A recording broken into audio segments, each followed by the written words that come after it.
The Chevy Bolt or this? Which one should you buy and which one would I buy?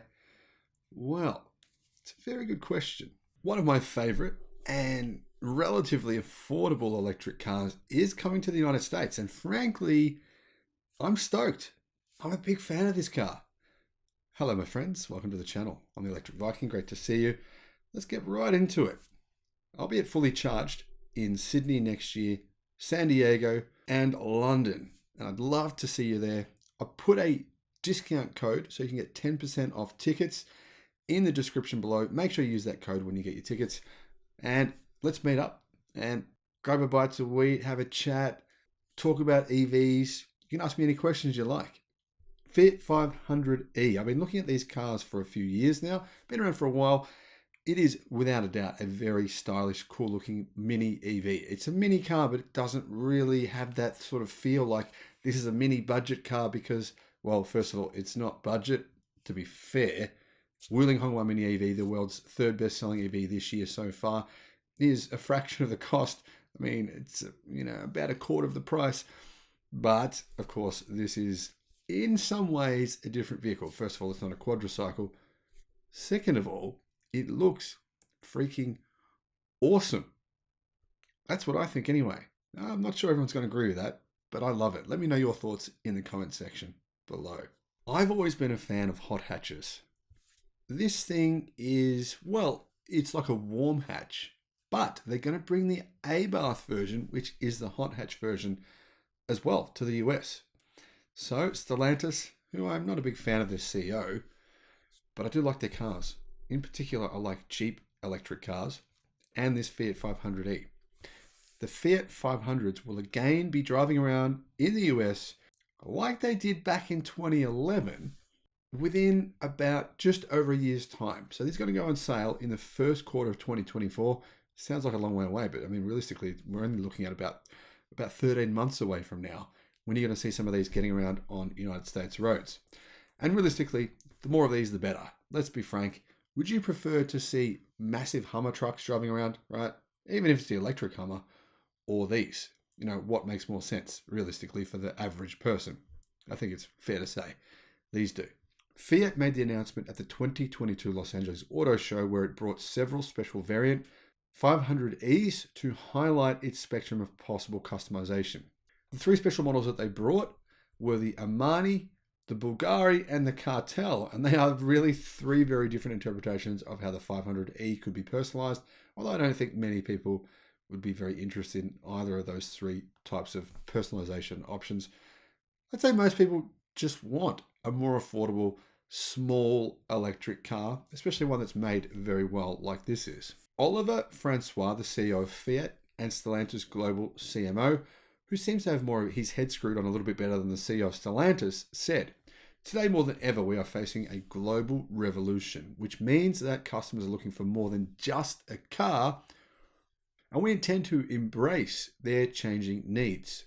The new 500e is more than a car. It is a social project to feed America's appetite to change towards sustainable mobility. We want to introduce Americans to EVs with our icon, the Fiat 500, because this is the right thing to do. On a corporate side, we need to trailblaze new pathways, and it will be a privilege for our new 500 to help lead change." Now, are Fiat going to sell the 500e electric hatchback in the US because it's the right thing to do? No, they're not. They're going to sell it to make money, as they should. That's fine by me.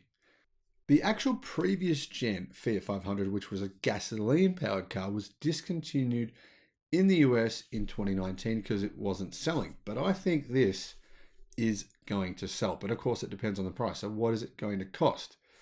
Well, first, let's look at the specs and then we can work out if the price makes any sense. The 500e is currently available in Europe with two powertrain options. It's got a 95 horsepower motor in the base model. Considering it's a pretty small car, that's more than enough power, I think.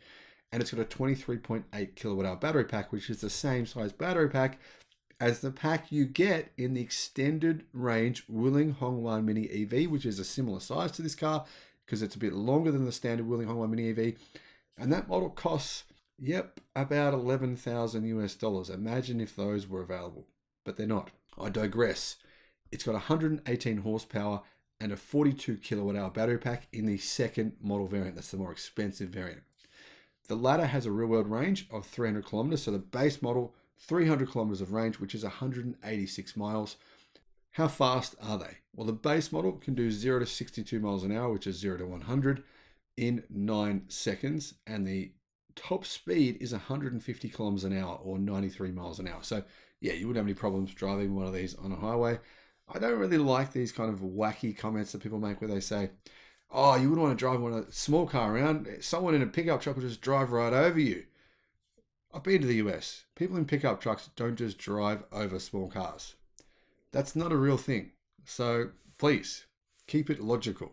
Now, I know that 99% of you don't make those kinds of comments, but there is the occasional clown that says that kind of stuff. There's going to be an Abarth hot hatch version, which I think will be really cool. It's going to have more performance. It's going to have better handling. And of course, EVs already have good handling. And Abarth, they make really, really good handling hot hatches. I think that's going to be a real winner. Now, apparently the Abarth version is currently in development. The company is still working on it. We don't know the specs on that vehicle, but it should make the US at some point in 2024.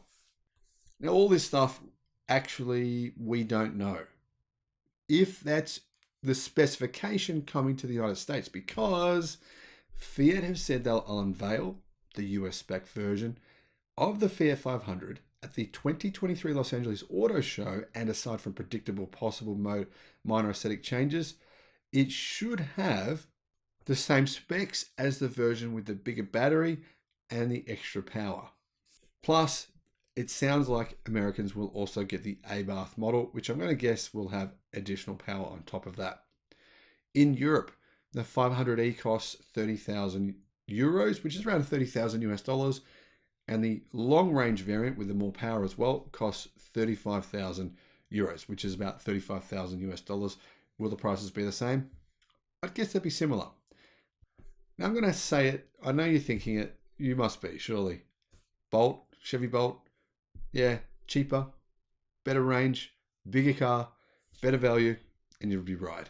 That's true.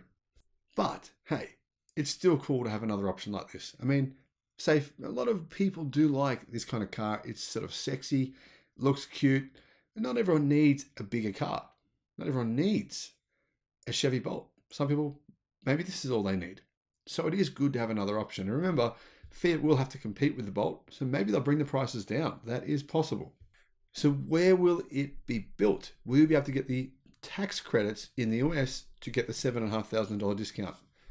No, I don't think you will. That's the big problem here. Unfortunately, it sounds like Fiat will export the 500e from its motor plant in Turin in Italy, where the European version is built, because there's no plans as of yet that we know for Fiat to build these in the United States. So meaning it will cost a lot more than an equivalent Chevy Bolt or even other vehicles that could be available by them, which I think good chance the Tesla Model 2 will be, in a range of other electric cars, which will probably end up being cheaper than this because they'll qualify for the tax incentive in the United States. So that's the bad news. Unfortunately, sorry to be the bearer of the bad news, but hey, this is still a very cool car, and I'm sure some people will buy one anyway.